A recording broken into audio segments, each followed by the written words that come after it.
Et coucou, on se retrouve enfin aujourd'hui donc pour mon bilan lecture 2025. Et oui, mieux vaut tard que jamais.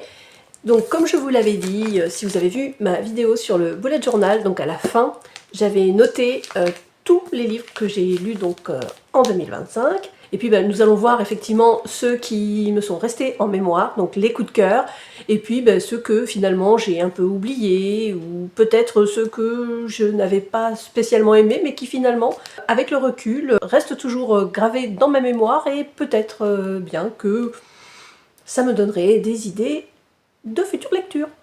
Alors bon, je vous conseille quand même de mettre sur pause, d'aller vous chercher une tasse, vous faire un bon petit thé ou un café, que sais-je, parce que je pense que la vidéo va durer un petit moment. Promis, je vais essayer de faire court, mais quand même, on va passer en revue les 12 mois de l'année. Allez, c'est parti. Ah oui, et avant d'oublier, eh bien s'il vous plaît, allez liker la vidéo, ce sera déjà fait. Et puis surtout, comme je vous le dis à chaque fois, ça m'apporte un grand soutien par rapport à l'algorithme YouTube. Donc tout ce qui peut être like, commentaire et évidemment abonnement si jamais vous regardez la vidéo sans être abonné. Vraiment, c'est un gros soutien pour ma petite chaîne. Voilà, allez, maintenant cette fois-ci, on y va. En janvier, j'avais donc lu 4 livres. Ça va. Un livre par semaine, c'est pas énorme, mais c'est correct. J'avais donc lu L'Armée furieuse de Fred Vargas, La vie m'a réservé bien des surprises de Véronica Loubry, donc qui était le premier service presse que j'ai reçu, Mariachi Plaza de Michael Connelly, et enfin Le Chant de la Dune de Lorraine Fouché. Alors pour m'aider, je suis allée sur Babelio et j'ai regardé les notes attribuées à chacun des livres et j'ai comparé en fonction de ce que moi j'en avais retenu. Pour ce qui est de L'Armée furieuse de Fred Vargas, c'était donc une découverte et j'avais adoré. Et pour tout dire, donc sur Babelio, il était noté 4 sur 5. Alors, pour ceux qui ne se souviennent pas, je retourne sur Babelio, oui, vous voyez, j'ai pris mon, mon autre portable. Donc ici, on se retrouve donc en Normandie avec le commissaire Adamsberg, qui est donc sur les traces de l'Armée furieuse, donc qui fait partie donc des croyances populaires dans la région de Lisieux. J'avais adoré l'atmosphère et c'est ce qui a fait que par la suite j'ai donc acheté d'autres livres de Fred Vargas. Pour l'instant je les ai mis de côté puisque comme vous le savez il fait partie donc de ces auteurs que j'ai décidé de relire depuis le début, puisqu'en fait là quand j'ai commencé L'Armée furieuse, on se trouve pratiquement au milieu de la saga entre guillemets, puisqu'il y a à peu près 9 tomes, me semble-t-il, avec le commissaire Adamsberg. Donc, ok, en soi, ça ne gêne pas de lire les livres dans le désordre, mais en même temps, on suit l'évolution des personnages. Par exemple, l'arrivée du commissaire, ensuite les liens amicaux qui se tissent avec ses collègues, hein, et puis tout un tas de choses, tout ce qui peut lui arriver du côté personnel. Donc en ça, c'est quand même plus intéressant de lire ce genre de livre dans l'ordre. Mais ce n'est que mon avis, hein. Vraiment, de toute façon, quand on les lit dans le désordre, on comprend quand même, hein, puisque pour le coup, j'en ai lu 3 qui ne sont absolument pas dans l'ordre. Et j'ai compris l'histoire quand même, hein, puisque en fait on est là pour résoudre des enquêtes, et en soi c'est le principal. Voilà pour le premier livre. Pour ce qui est du deuxième, donc il s'agit de La vie m'a réservé bien des surprises, donc de Véronica Loubry. Donc il est noté 3,90 sur 5 sur Babelio. C'était donc un service presse envoyé par mon poche. J'avais beaucoup été touchée par, en fait, par le témoignage de Véronica Loubry qui, malgré donc, les épreuves, garde toujours cette positivité qu'elle a en elle. Et j'ai beaucoup de mal du coup là à vous en parler aujourd'hui, sachant que, peut-être l'ignorez-vous, mais un des sujets principaux donc, de son livre, c'est l'accompagnement de son amour, qui donc combattait un cancer depuis de nombreuses années. Et bon, ils espéraient encore et toujours, et donc là en fait il nous a quittés. Donc je ne m'attarderai pas plus que ça, voilà, c'est un beau témoignage, un touchant témoignage. Si vous aimez ces genres de livres, ben, bien sûr, je vous le conseille. On retrouve Véronica très cash, comme elle est, quoi. Pour le troisième, il s'agit donc de Michael Connelly et Mariachi Plaza. Il est noté 3,66 sur 5, mais alors moi je vous avoue, j'avais adoré. Bon, en même temps, j'aime beaucoup les livres de Michael Connelly en général. C'est pareil, par rapport à Harry Bosch, j'aimerais beaucoup refaire en fait mes lectures dans l'ordre, parce que j'ai beaucoup donc, de ces livres, et donc des histoires de l'inspecteur Harry, mais je n'ai pas les derniers, et je sais que les derniers sont pas mal non plus. Donc ouais, j'aimerais bien me les refaire, peut-être avoir pour l'année 2026. Je me souviens aussi de cette double enquête, parce qu'en fait Lucia, sa jeune collègue, était impliquée dans une autre histoire, donc effectivement, et j'avais beaucoup aimé en fait le parallèle de ces deux histoires, et ça m'avait beaucoup touchée, et puis bah, surtout, voilà, c'est l'intrigue toujours hyper bien menée par Michael Connelly. Donc voilà, moi franchement, j'aurais plus mis un 4 que 3,66. Bon, voilà, ça reste donc un bon livre, et vraiment bon souvenir. Pour le dernier du mois, c'était donc Lorraine Fouché, Le Chant de la Dune. Bon, vous le savez maintenant, enfin si vous me suivez depuis un petit moment, vous savez que Lorraine Fouché compte parmi mes auteurs, mes auteurs, oui, je le dis à chaque fois, oui, je n'aime pas le terme autrice que je trouve agressif à prononcer, donc je préfère auteur. Donc bref, Lorraine Fouché que j'adore son écriture, toujours tellement fluide, tellement touchante, toujours avec des romances, mais avec du suspense malgré tout, et puis enfin, en général quand je commence un livre de Lorraine Fouché, il est très rare que en fait, je ne le termine pas dans la foulée. Oui, je sais que j'ai tendance de toute façon en règle générale à lire les livres assez rapidement, mais encore plus lorsqu'il s'agit donc de ceux de Lorraine Fouché, qui se lisent, mais alors tellement facilement. Donc là, oui, la note qui a été donnée par les lecteurs est de 3,90 sur 5. Oui, bon, est-ce que, oui, 3,90 ça reste une bonne note quand même, hein. C'est vrai que moi j'ai tendance à mettre de toute façon presque systématiquement des 4. Il faut vraiment que je n'aime pas du tout pour mettre en dessous. Et puis après, évidemment, plus quand c'est un gros coup de cœur. Je me souviens tellement du dénouement, c'était absolument fou. J'ai adoré, vraiment un twist parfait.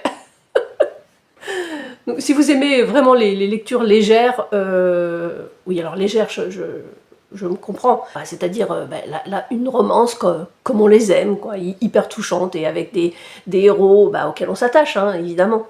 Donc voilà pour ce mois de janvier, donc 4 livres, 4 très bonnes lectures, mais pas de coup de cœur. En février, 5 lectures, un coup de cœur. Je suis sûre que vous vous souviendrez d'ailleurs de ce coup de cœur dès que je vais vous énoncer le titre des livres que j'ai lus à ce moment-là. Il y a eu donc Psychose au 36 d'Hervé Jourdain, Arsène Lupin, Gentleman cambrioleur de Maurice Leblanc, Quand sort la recluse de Fred Vargas, et Les ombres d'Adélaïde Hills de Kate Morton. Allez, je suis sûre que vous vous en souvenez maintenant. Revenons sur Psychose au 36 d'Hervé Jourdain. Donc il a été noté 3,75 sur 5 sur Babelio. Pour le coup, alors moi j'aurais vraiment mis un 4.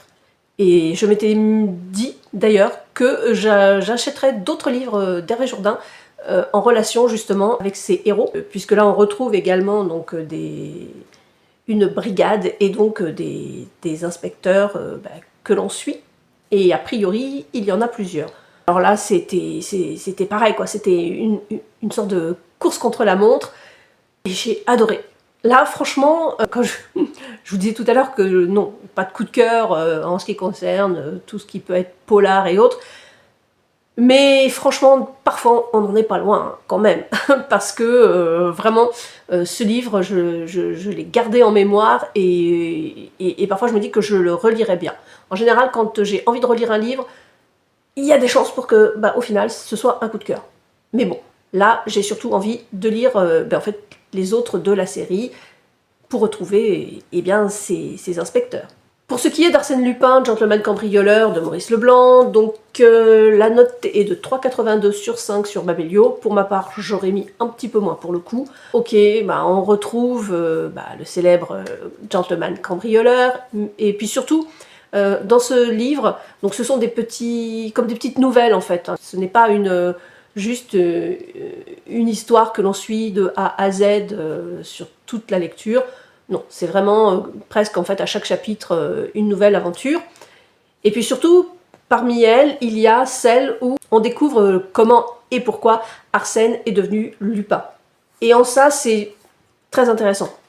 Après, pour ce qui est de l'écriture, j'avoue, j'ai quand même eu du mal, même si, bon voilà, ça reste un livre à lire, et, ne serait-ce que pour connaître les origines d'Arsène Lupin, et puis parce que aujourd'hui, c'est vrai qu'il est quand même pas mal remis au goût du jour à travers diverses séries, notamment une avec Omar Sy, que je n'ai toujours pas vue d'ailleurs.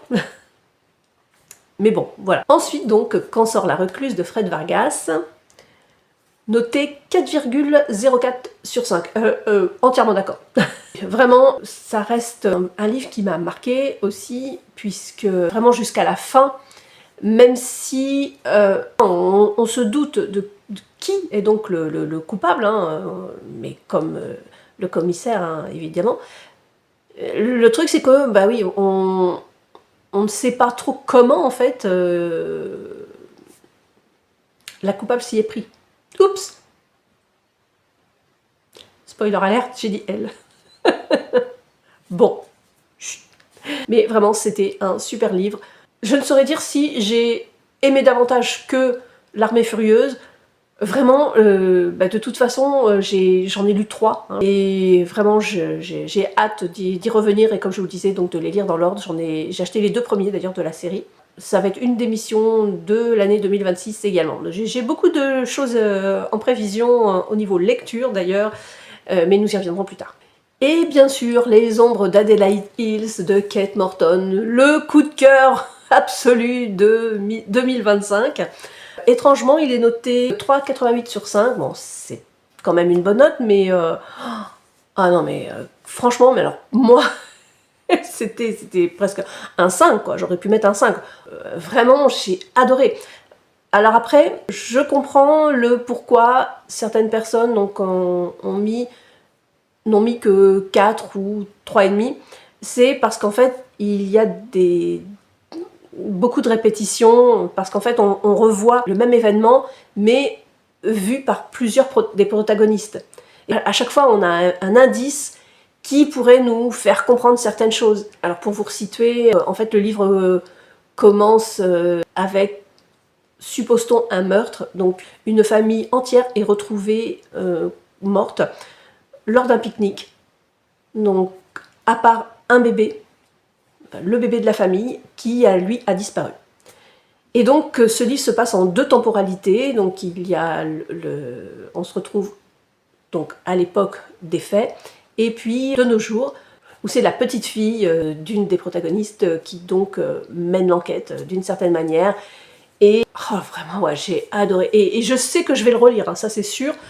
J'ai vu que, bien sûr, elle avait écrit d'autres romans un petit peu dans le même style. Est-ce que, du coup, j'ai envie de les lire? Je ne sais pas, parce que pour le coup, j'ai vraiment eu, en lisant les résumés, j'avais vraiment l'impression que c'était un petit peu une redite, puisque son dernier livre, on retombe voilà, sur un enfant disparu, et puis ensuite, de nos jours, quelqu'un qui mène l'enquête, enfin... Bref, en lisant les résumés, j'avais un peu l'impression de lire la même chose. Après, voilà, peut-être que j'aimerais quand même, donc peut-être donc que je les lirai, mais je relirai plutôt avant tout donc ce livre qui est, voilà, de toute façon je l'ai dit 50 millions de fois, mais c'est vraiment alors, le coup de cœur pour moi de 2025. Ok, il est long, mais franchement, les longueurs valent la peine, quoi. Quand je lisais les critiques, je voyais justement, oui, ben non, mais c'est trop long, elle aurait pu éviter ça. Mais non, en fait, non. C'est tout ce qui fait le charme et la beauté de ce livre, parce qu'en fait, c'est grâce à ça que petit à petit, on a envie d'en savoir plus, parce qu'on ne comprend pas, on voit vraiment donc chaque protagoniste dans l'histoire et ce que lui a vécu, comment il l'a vécu et où il était à ce moment-là, enfin, et à la fin quand tout s'imbrique, enfin voilà, c'est waouh. Et bien sûr avec en plus un twist, avec un twist, je vais y arriver, hein, avec un twist final absolument waouh, vraiment top. Alors là vraiment s'il y avait un livre à lire en 2026 que vous n'avez pas encore lu en 2025, c'est celui-là. Je vous recommande ce livre, mais alors à 1000%. Quoi. En mars, 3 livres. En réalité, Les Ombres de Daylight Hills, je l'ai lu à cheval sur février et mars. Le livre est quand même assez conséquent, je crois qu'il a plus de 800 pages. Voilà. Mais en même temps, heureusement que j'avais ce livre parce que les 3 lectures suivantes, ben, j'en ai pas forcément, donc le coup, un super grand souvenir, sachant qu'en plus, il y a un flop parmi celles-ci. Il y avait donc la très catastrophique visite du zoo de Joël Dicker, ben, que je découvrais par la même occasion, sachant que ce livre-là n'a absolument rien à voir avec ce qu'il a l'habitude d'écrire. Et donc il était noté 3,75 sur 5. Il est bien, ce livre, il était sympa. J'avais bien aimé tous ces petits clins d'œil sur ce qu'était devenu la démocratie, les rapports parents-enseignants, effectivement. Voilà, il y a plein de petites choses qui, oui, effectivement, étaient très intéressantes, après très sympa, parce que, bon, voilà, on suit l'histoire des yeux d'une jeune fille, enfin, d'une petite, en fait, oui, parce que je crois qu'elle a une dizaine d'années. Je me souviens plus, vous voyez. Et donc c'est avec ses yeux d'enfant qu'on découvre tout ça. C'est gentil, c'est un livre avec lequel vous passerez un bon moment, assurément, que vous lirez vite, hein. De mémoire, c'est écrit plutôt gros, c'est très aéré, donc voilà, il y a quelques dialogues. Et puis c'est un enfant qui parle, donc voilà. Bon, ceci dit, donc j'ai acheté un livre de Joël Dicker parce que vraiment on m'a conseillé, on m'a dit que vraiment ça n'avait rien à voir avec ce qu'il écrivait habituellement et que vraiment il méritait d'être découvert autrement. Donc c'est chose faite, j'ai trouvé un livre dans ma recyclerie et il est dans ma palle désormais. Pour le Skidamarink de Guillaume Musso, là, la note est de 3,48 sur 5. Et pour le coup, je ne comprends pas. Je ne comprends pas. Moi, j'aurais vraiment mis... non, pas 5, mais j'aurais mis au moins 4 quand même. C'est un style, effectivement, si vous êtes habitué à Guillaume Musso, et en fait, ça n'a rien à voir avec le Guillaume Musso qu'on connaît. Puisque là, on est sur une enquête, en fait, à la Da Vinci Code. Et ben je suis désolée de vous le dire, mais il est doué. Franchement, et moi j'ai adoré. Parce que oui, ce qu'il faut savoir, c'est que en fait, Skidamarink, c'était le premier roman publié de Guillaume Musso. Et c'est ensuite qu'il a complètement changé de genre en fait. Et quelque part, j'ai envie de dire, c'est dommage. Alors, moi j'adore Guillaume Musso, hein. Je pense que j'ai à peu près tout lu de lui. Pas tout à fait, mais pas loin. Et franchement, mais il excelle également dans ce genre-là. À l'époque, il n'avait pas vraiment eu un gros succès. Et c'est pour ça qu'ils l'ont ressorti dernièrement. Et c'est peut-être aussi pour ça que la note sur Babelio n'est pas plus élevée. Parce que franchement, on le lit en ne sachant pas que c'est Guillaume Musso, le Guillaume Musso que l'on connaît, bah je suis sûre qu'il cartonne. Mais bon. Après, aujourd'hui, il y a son frère, donc Valentin, qui s'est plus effectivement dirigé, lui, vers ce genre-là. Le dernier livre qui a été un abandon, hein, si voilà, donc c'était Paola Calvetti, La Ronde des désirs impossibles, et je crois que c'est la note la plus basse que j'ai vue sur Babelio, puisqu'il a été noté 2,57, ouais, 2,57 sur 5. J'aurais peut-être dû regarder avant, comme je fais de plus en plus, avant de lire, puisque je pense que j'aurais pas perdu mon temps et j'aurais passé mon chemin. Donc ouais, j'ai terminé le mois avec un abandon, et en fait je l'ai remis directement dans la boîte à livres. En avril, 5 livres, un coup de cœur. Ou presque. Il y avait Dans les bois éternels, donc de Fred Vargas, qui était noté 4,02 sur 5. On peut dire que c'est une très bonne note, mais c'est amplement mérité. Donc faut l'avouer, Fred Vargas a quand même une façon bien à elle de nous mettre en situation dans des polars. J'ai hâte de lire la suite. Alors, en fait, il y a beaucoup... là, cette année, en fait, j'ai eu quelques découvertes qui m'ont vraiment, mais alors, tellement emballée que, du coup, voilà, comme je l'ai dit dernièrement, cette année, vraiment, le défi, ce sera de lire tous les romans à la suite pour, en fait, connaître vraiment donc, la psychologie encore plus du personnage, voir l'évolution, et ce sera notamment le cas donc, avec Bernard Minet également, que vous savez, pour lequel vous savez que j'ai eu un énorme coup de cœur. Alors là, pour le coup, c'est un coup de cœur global. Mais bon, bref, c'est pas le sujet. La fille du train de Paula Hawkins, donc, qui était notée 3,70. Alors là, je suis étonnée parce que ça a été un carton et vraiment ce livre est incroyable. Autant je n'ai pas vraiment aimé le dernier, autant celui-là, franchement, son premier, et globalement, il a été encensé par la presse et toutes les personnes qui m'ont fait des retours m'ont dit avoir adoré ce livre. Et je comprends, parce que vraiment, c'était génial, quoi, le twist final, mais alors, waouh, accrochez-vous, quoi. Ensuite, il y avait Une évidence, donc d'Agnès Martin-Lugan, donc noté 4,09 sur 5. C'est mérité, quoi. Ce livre, je me souviens, j'ai pleuré, en fait, à la fin. Ah, en avril, c'est également le mois où j'ai découvert donc Maxime Chatham avec Le sang du temps.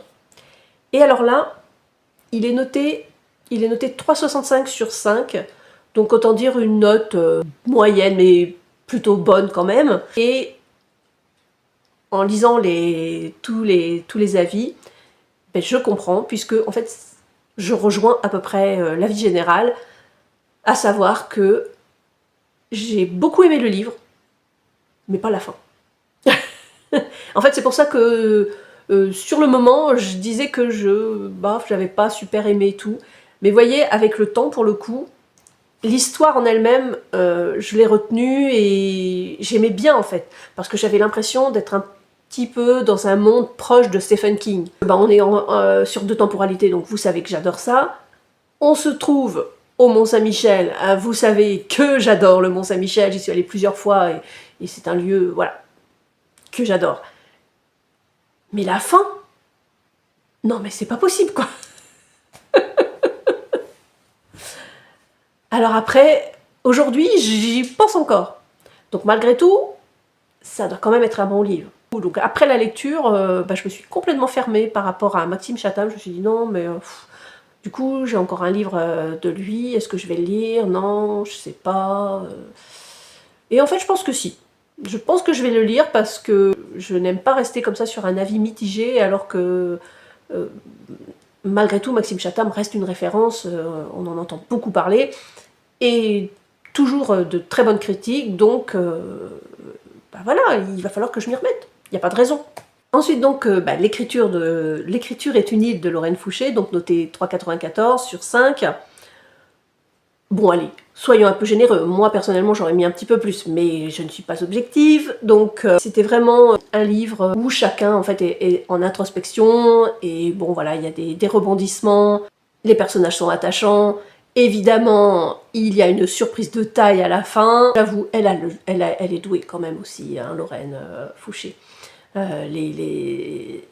Ces twists sont pas mal. et là, franchement, pareil, je l'avais pas vu venir. Mais voilà quoi. C'est Lorraine Fouché, donc forcément on aime.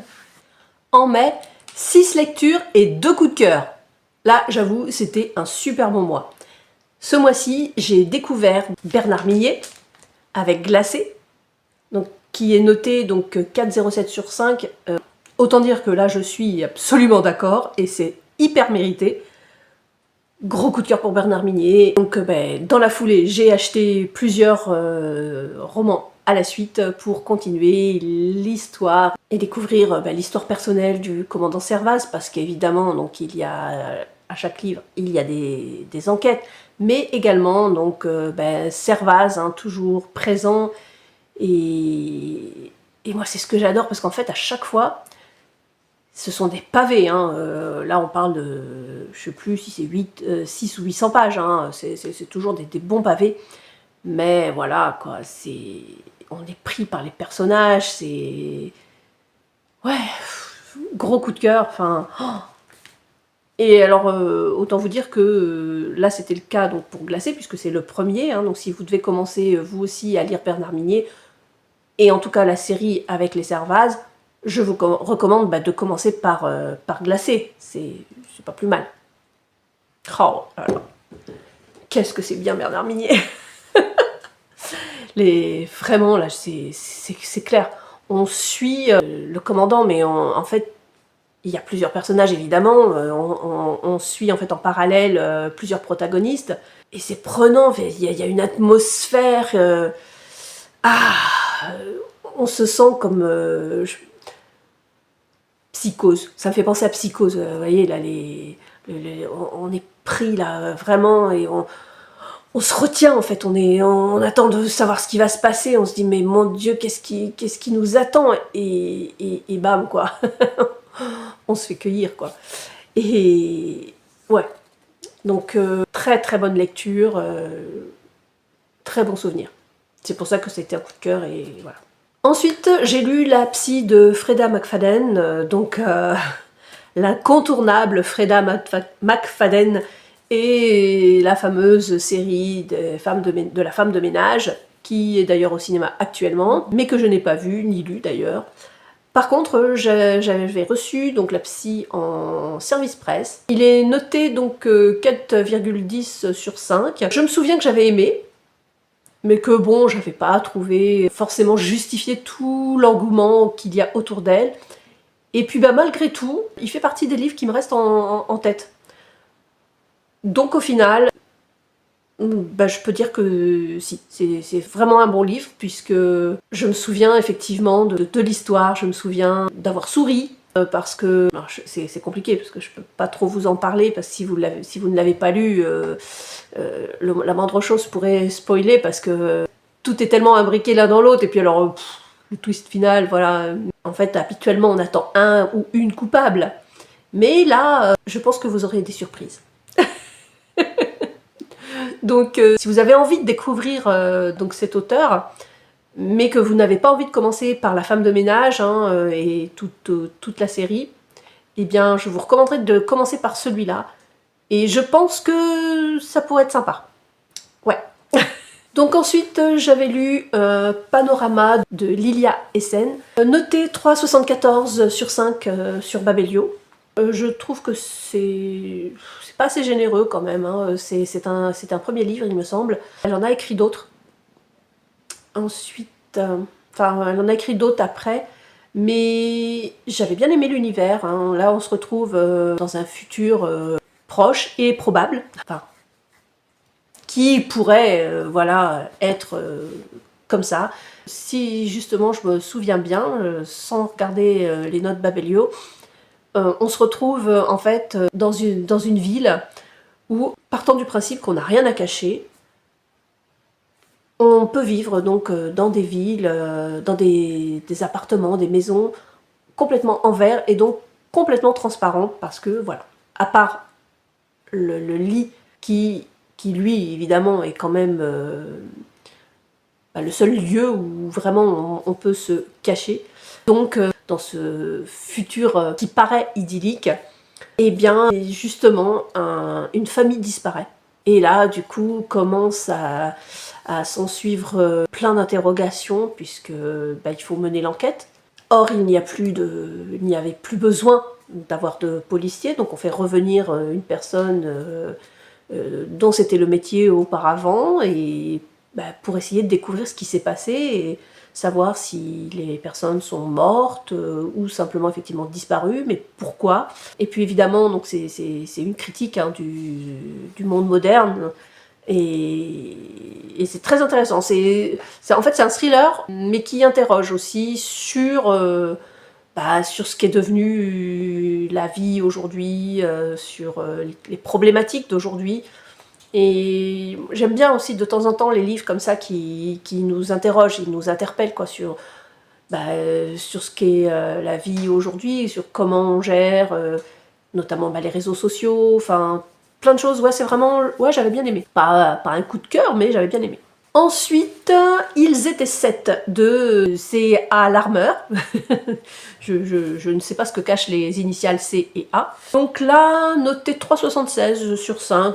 Bon, allez, soyons généreux. Je dirais 3,9.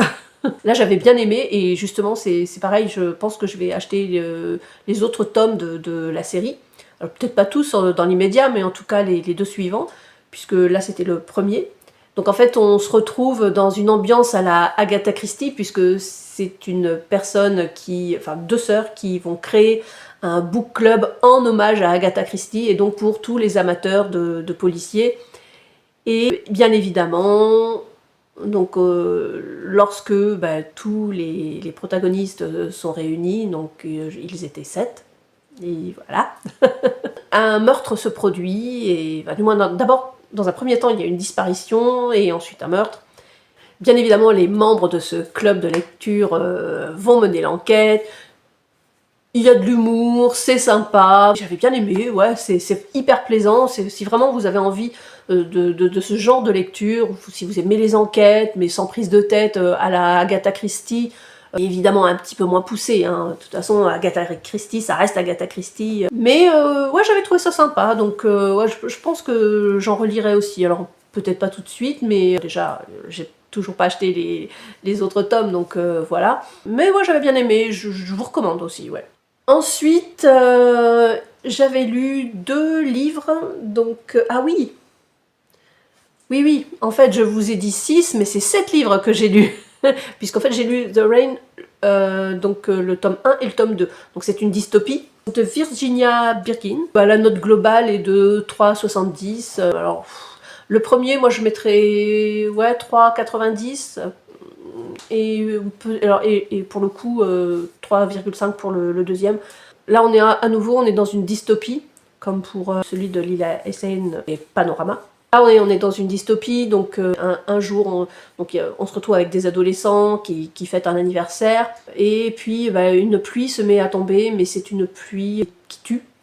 Beaucoup meurent, évidemment, hein, dès qu'ils sont touchés par la pluie.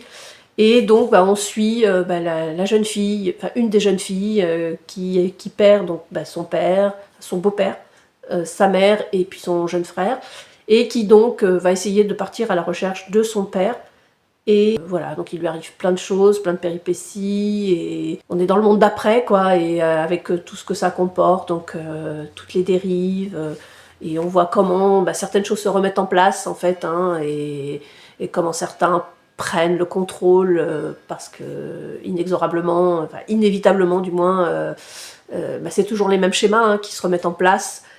Donc enfin, La couleur des sentiments, donc de Catherine Stockett. Donc oui, c'est ça, Stockett. Noté 4, presque 4,50 sur 5. Et alors là, évidemment, eh bien je ne peux être que d'accord. Là, on est sur un livre qui m'a bouleversée. On parle bien évidemment de la condition des Noirs. Tous ces thèmes-là me touchent particulièrement, et celui-là, j'ai adoré, comme tout ce que j'ai pu lire ou voir sur ce thème. Si vous avez aimé la case de l'oncle Tom, vous aimerez forcément la couleur des sentiments. J'ai adoré cette histoire d'amitié interdite, puisque là on se retrouve avec donc une femme blanche qui se lie d'amitié avec 2 servantes noires, et qui veut absolument les aider à faire évoluer les mentalités, enfin à faire bouger les choses, quoi, parce que à ce moment-là encore, on est en 1960, donc pour des personnes comme moi, enfin de mon âge, c'est pas si loin que ça. Et effectivement, à ce moment-là, les Noirs n'avaient pas encore le droit, par exemple, quand elles faisaient le service chez les Blanches, elles n'avaient pas le droit d'aller dans les mêmes toilettes. Ça peut paraître aujourd'hui quelque chose d'absolument aberrant, mais on en était encore là. Alors je suis pas sûre que les mentalités aient beaucoup évolué pour certaines choses, mais là pour le coup, c'est un livre qui m'a bouleversée. J'ai adoré, et bon, ce qui est bien, c'est que même si c'est hyper touchant et que parfois c'est prenant et qu'on avait envie Enfin, j'avais les larmes aux yeux. Heureusement, il y a quand même beaucoup d'humour et puis bah, c'est toujours touchant. Il y a une certaine bienveillance, j'aime pas trop ce mot, hein, parce qu'aujourd'hui il est employé un petit peu à tout va et bref. Mais ouais, vraiment, on a envie de sympathiser justement avec ces jeunes noirs et on a envie de les aider, de défendre leur cause, quoi, parce que c'est juste inadmissible ce qu'elles vivent, quoi. Non, je suis désolée, c'est pas parce que tu es une femme blanche que tu as le droit de te sentir supérieure aux autres. Désolée, mais non. Enfin bref. Si vous aimez ce genre de livre, je le redis, n'hésitez pas à vous le procurer. C'est absolument... Enfin, c'est un livre... Enfin, pour moi, c'est un livre à lire absolument comme La Case de l'Oncle Tom, que peut-être je relirai d'ailleurs cette année. Ensuite, le mois de juin. Alors là, le mois de juin, 7 livres et également de très belles révélations et un coup de cœur. C'est donc le mois où j'ai découvert la fameuse trilogie que tout le monde connaît, donc puisqu'il s'agissait de Millennium et de Stieg Larsson. Et donc j'ai commencé avec le premier tome, hein, L'homme qui n'aimait pas les femmes. Il est noté 4,25 sur 5 sur Babelio. Et mon Dieu, je comprends. Mon Dieu. On est aussi sur un beau pavé, hein, mais comme dans la plupart des polars nordiques, c'est toujours très lent, mais moi j'adore, vous le savez, moi j'adore. Et c'était d'ailleurs un de mes défis de l'été, justement, de lire des pavés, parce que moi ce que j'aime, c'est justement quand tout se met en place progressivement, qu'on voit la montée en puissance de certains événements, et du coup la tension qui monte, enfin vraiment, oh, ce livre c'était une révélation, j'ai adoré. J'ai d'ailleurs lu les 2 autres livres par la suite. Donc là on est donc avec Michael qui lui va mener une enquête plutôt sur le terrain, et Elisabeth qui elle va mener une enquête plutôt via le dark web et qui va beaucoup l'aider. C'est un roman très psychologique également, parce qu'on suit en fait chaque personnage et à chaque fois on en apprend un petit peu plus sur ce qu'ils ont vécu et pourquoi ils sont comme ça aujourd'hui. Enfin voilà, c'est... Et puis l'enquête est fascinante et l'écriture est... C'est difficile de trouver les bons mots, hein, parce que vraiment c'est... Ouais, enfin c'est une écriture qui nous embarque, quoi. Et c'est mieux, en fait, pour un livre, d'être embarqué assez rapidement. Et voilà, et là concrètement, il a également... Enfin, c'est le genre de roman qui a tout ce que j'aime, quoi. Puisque là, pour le coup, on fait appel à 2 temporalités, même si on suit l'enquête aujourd'hui, on se retrouve également dans d'autres temporalités, comme une sorte de flashback, quoi. Donc vraiment, ouais, j'étais embarquée et ça a été très dur d'attendre avant de lire la suite, mais vous verrez que j'ai pas attendu très longtemps. Ensuite, c'est donc Un avion sans ailes, E2LE, de Michel Bussy. Alors la note donc est de 3,91 sur Babelio. Oui, je suis plutôt d'accord. J'ai globalement bien aimé le livre et l'enquête, et puis alors le dénouement, très sympathique. Et là effectivement, on suit 2 des personnages, la jeune libellule et un jeune homme qui serait potentiellement son frère. On comprend très vite qu'ils ont un lien très fort qui peut-être irait au-delà et du coup qui pourrait être plutôt malsain. Donc voilà, on suit l'enquête, les rebondissements, tout ça, voilà. C'est très agréable, il était très agréable à lire. Est-ce que c'est le meilleur que j'ai lu de Bussy? Je ne sais pas. Il a été bien salué. C'est vrai que c'est un bon livre, hein, concrètement. Et en fait, c'est fou parce que je me souviens hein, forcément de l'histoire.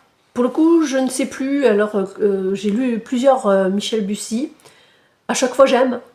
J'aime beaucoup son écriture. Mais j'avoue que, en fait, pour l'instant, c'est vrai que depuis que j'ai découvert Bernard Minier, j'ai plus de mal à aller vers Michel Bussy.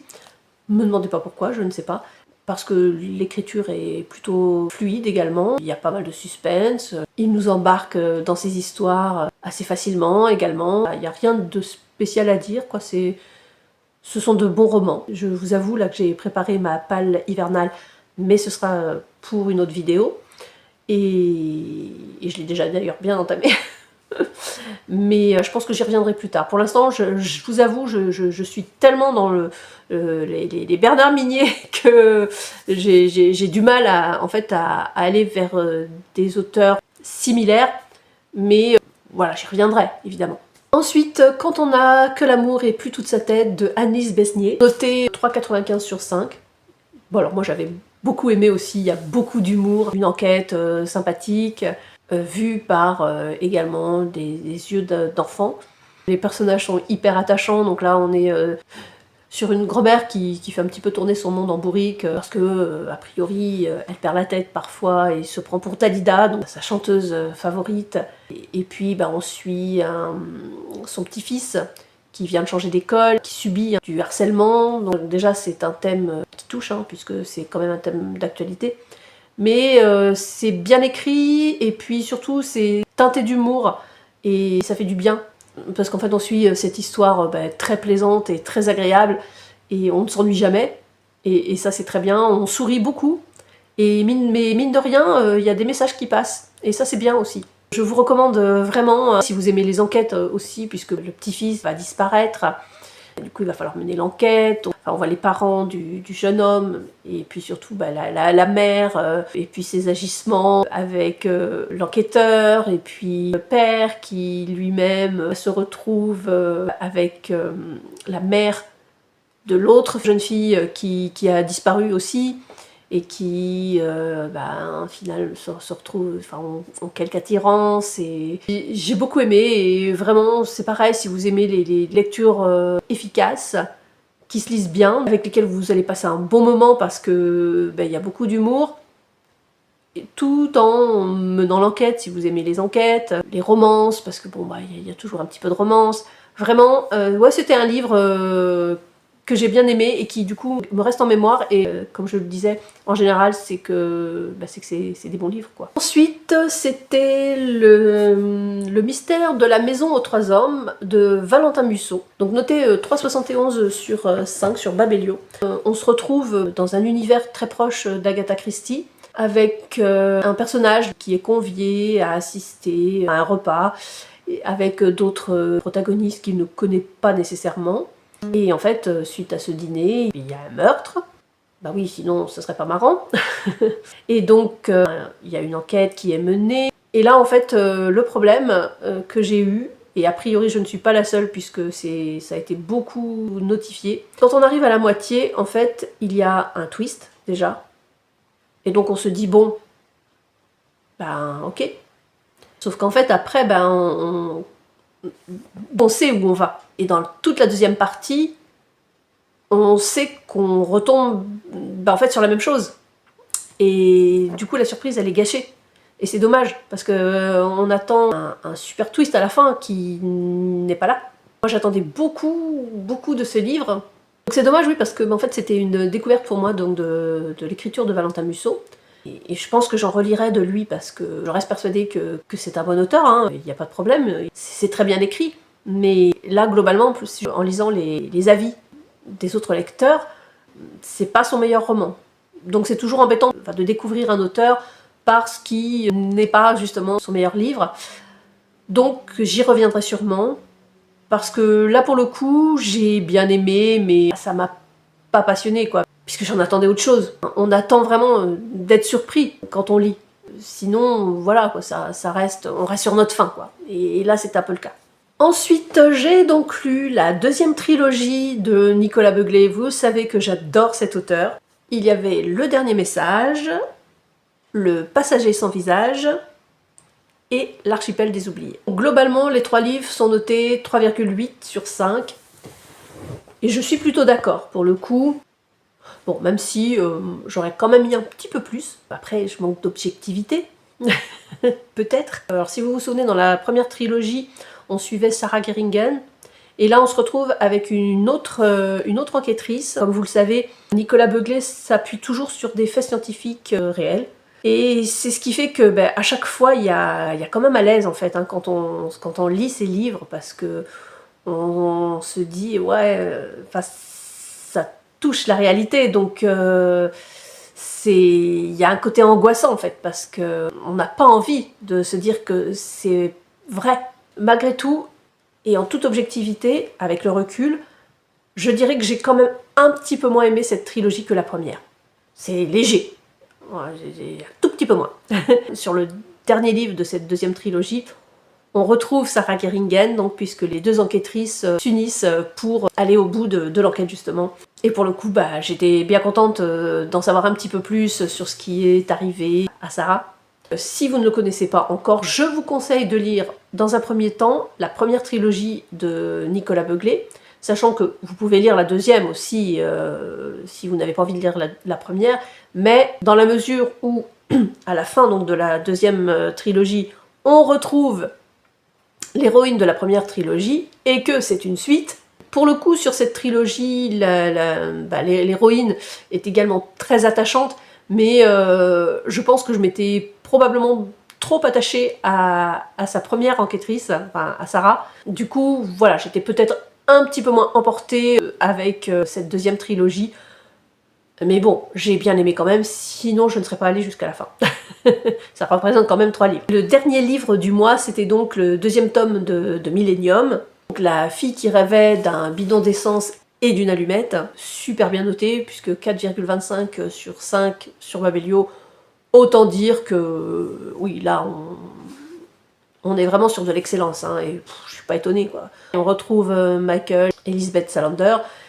Pareil, on pourrait, je pense, les lire indépendamment, mais pour l'enquête principale, mais concrètement, la vie et la psychologie des personnages est telle que, en fait, c'est plus logique de les lire les uns après les autres, parce que tout s'enchaîne, et puis on en apprend un petit peu plus, et on comprend le pourquoi de telle ou telle réaction, et on est embarqué, quoi. Donc, encore une fois, hein, si vous aimez les bons pavés et les polars nordiques, n'hésitez pas. Hein. Là, on est sur une enquête qui nous prend bien aussi, alors qui est plus centrée sur Lisbeth, hein, si je me souviens bien. Là, c'est donc Michael qui va vraiment tout tenter pour l'aider.